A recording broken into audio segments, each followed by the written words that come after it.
is Jenny, and the topic of the research I'm going to present is a double hurdle model of urban green areas valuation, dealing with zero responses. Okay, here's a citation of the research, and here's the content of my presentation. First part is the introduction, followed by methodology, results, conclusion, and my personal reflection. Okay, in Spain, a large proportion of the population lives in urban areas, and there is a widespread and strong support for public parks and open spaces in urban areas due to the different ways they enhance the quality of life. First, they can improve physical and psychological health by encouraging people to take regular exercises. And also, they provide substantial environmental benefits. For example, trees are important to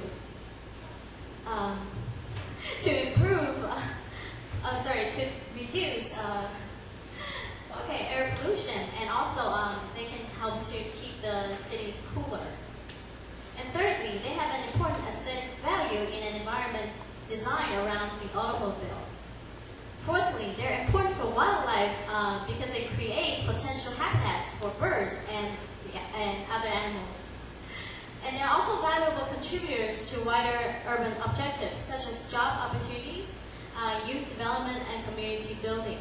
And since these benefits are of a non-market value, special estimation methods are in need to value these benefits. And these methods are classified into two main categories.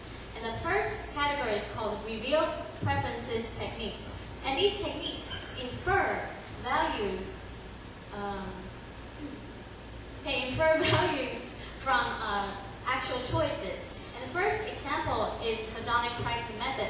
And this method is mostly used to estimate, to value environmental amenities such as aesthetic views or other values that affect the prices of residential properties.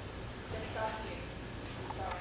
For example, the value of a car can reflect its characteristics such as luxury, comfort, etc.